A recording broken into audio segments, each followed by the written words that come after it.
Continuamos con Edición Nocturna. Estamos conversando con Felipe Vallejos, periodista,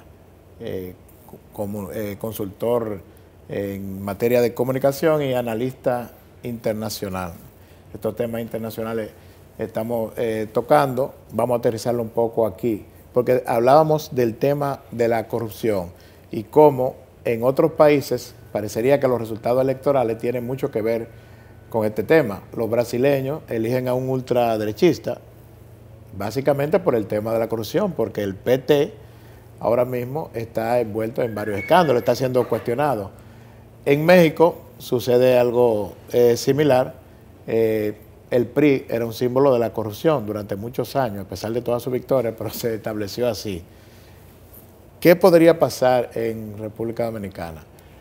Las últimas encuestas han registrado una mayor preocupación de la población, que no sabemos todavía en qué medida se puede traducir eso en lo electoral. Pero sí, el tema corrupción, que quizá era la preocupación número 5, 6 o 7, ya llega al 2 incluso, detrás de la inseguridad ciudadana, que obviamente es la principal preocupación.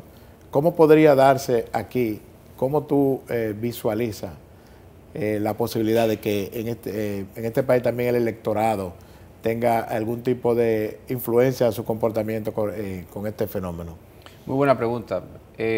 Con relación a los otros países, han girado a la derecha y en México giró a la izquierda porque hay tres elementos fundamentales dentro de cada país. Hay amplia inseguridad y violencia, con muertes violentas, hay un desempleo creciente y la corrupción ha llegado a la puerta de las casas, de los hogares de los ciudadanos que votan.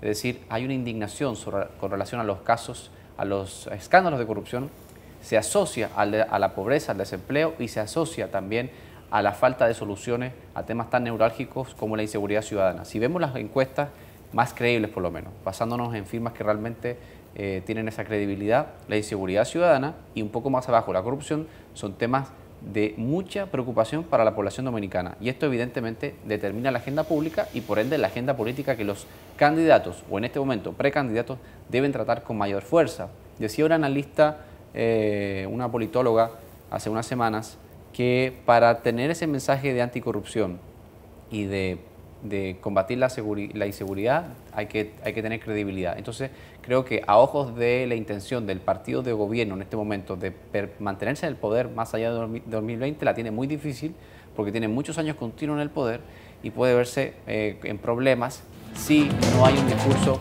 creíble con relación y con propuestas concretas de cómo solventar estas problemáticas. Lo que está en este momento salvando o distanciando a República Dominicana de la realidad del giro político de otros países es la estabilidad macroeconómica y el hecho de que República Dominicana crece, según números oficiales, a un 5, un 6% anual, o cosa que ningún otro país de Latinoamérica, salvo Panamá, que lo sigue muy de cerca, ha podido lograr. Y eso evidentemente establece cierta protección momentánea con relación a la crisis o esta tormenta perfecta que se ha creado en estos países y que ha permitido entonces el cambio o el giro político hacia la derecha en el caso de Sudamérica y en el caso de México hacia la izquierda. Pero en el caso nuestro hay algunos elementos nuevos en el panorama. Ya mencionaba el hecho de que las encuestas registran mayor preocupación que antes por el tema de la corrupción, porque realmente eso es lo nuevo, la corrupción siempre ha estado. Correcto. Lo que ha aumentado es quizá el empoderamiento, un término que está muy de moda, pero yo creo que ahí cabe perfectamente. El empoderamiento de la gente, o sea, la gente se siente preocupada y lo expresa.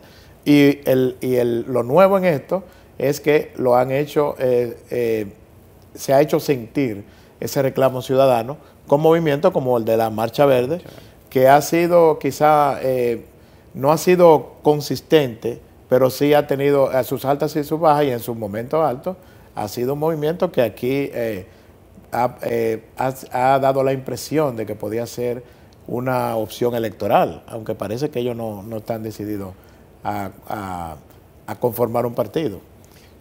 ¿Cómo tú ves ese elemento nuevo, el tema de la Marcha Verde? ¿Cómo podrían capitalizarlo, si no la propia Marcha Verde, otros movimientos y otros partidos de oposición?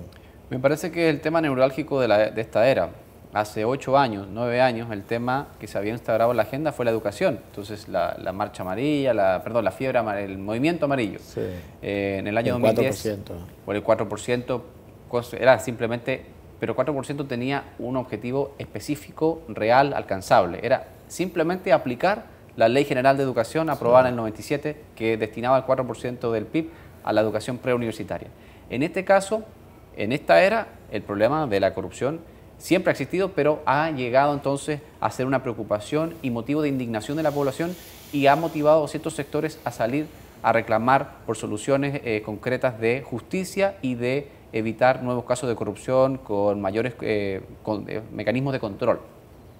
Pero el problema de la Marcha Verde ha sido que no ha tenido una agenda, me parece, poco realista. Ha solicitado incluso el juicio político al presidente Danilo Medina, destituirlo del cargo, llamar a nuevas elecciones, cancelar todo. Es decir, una agenda que me parece poco pragmática y poco concreta a la luz de los otros sectores estratégicos del país, y por tanto, por eso es que no ha terminado de calar o no se ha terminado de entender cuál es el rumbo de la Marcha Verde, aunque sus intenciones en el origen pueden ser muy válidas y pueden ser hasta en el sentido de seguir la tendencia global de combate a la corrupción, con los indignados hace unos años, la ocupación de Wall Street, etc.